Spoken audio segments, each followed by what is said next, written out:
ง่ายเป๋ๆปูอ่ะก็เป๋ปูอ่ะบอกว่าก็หมิวเลยในสูเขาว่าเลยเขาดีกว่าในเวียนแหเขาดีกว่าหากาตั้งขายในกว่าเขาเนี่ยเขาติรักสูน่ะ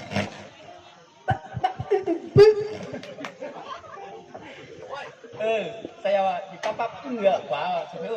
นี่เขาดีรักในสูเขาดีกว่ากล้าเนี่ยเขาว่าคนมีเงินในอินนั่นเนาะถ้าไปมีเงินมีเย่ถ้าได้เฮ็ดเท่านี้เย่เฮ็ดเท่านี้เย่ตัวกาไปมีเงินในหลวงเงินนำแหถ้าเพิ่นมีเงินมีเย่เหมือนเพิ่นนั่นนะถ้าดีกว่ากล้าปานน่ะเฮ็ดไหนจังนั้นจังนั้นถ้าดีกว่าพวกมาเลยเงินนำเนี่ยก็สุก็เลยอยู่เฮ็ดแคบๆมันจะเหลืออะไรมันแต่ทำไมจนจอกแล้วสิว่าพวกผลมาแก่ไม่กี่วะเดี๋ยวอยู่ในซุ้มในเถียงคนก็มีเถียงนี่หน้าหันเข้าเลยน่ะ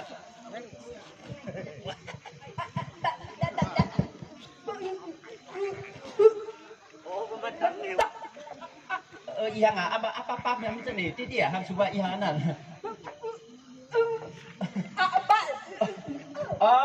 สุดใครเซฟคนเบอร์เนี่ยฮะเขาดิซิมาปันไหนใครนั่นแกหังใครยาต่างเดียว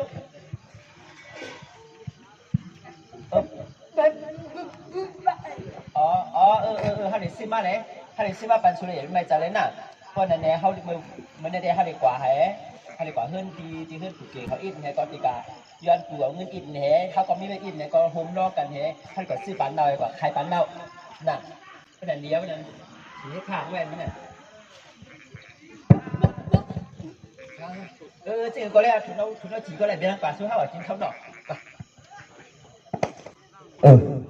มื่อไหร่ก็หน้าผากก็ปังนี้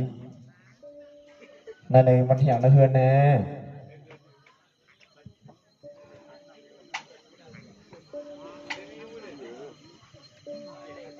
ไอ้เท่า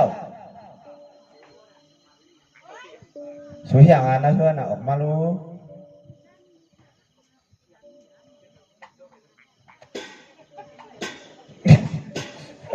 เหรอ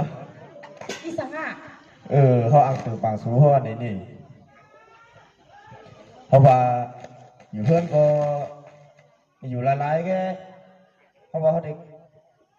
เงินทางเขามีอยู่ก็กับมันไปป้อนน้ำเขาดีกว่ากล้าเขาวันนี้นี่กว่าแรกเขาอังตือปางสูได้นาเขาดีกว่ากล้าผมลาสูก็มาทำดีว่าดีกว่าแล้วก็ผมหัวลาดทำดีว่าเนี่ยพอสูงมากมากเลยคือถ้าแบบท่องโค้งใหม่ว่าแคบลิ้นต่อเส้นเฮลอันชุดสมเนี่ยก็เขาเลยแคบลิ้นต่ออันชุดสูงๆฮะคู่เหม่อฮะเอาก็เลยโย่เขาอย่างไรนู่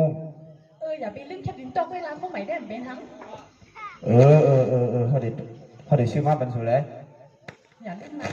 เขาเดี๋ยวกล้าดังมึงอย่างในปุ่นนี่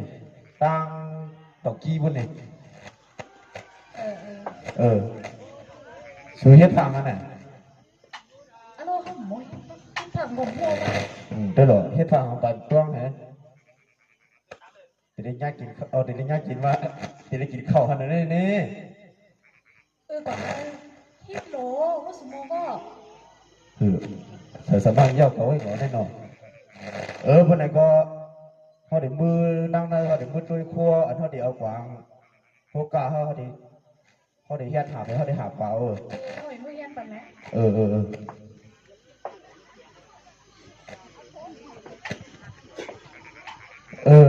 เนาะมีเมียนกอง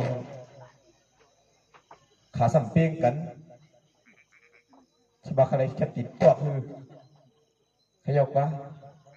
ก็ได้ก็หักก้าให้ก็ชื่อมาบันถูกกว่ากันปะ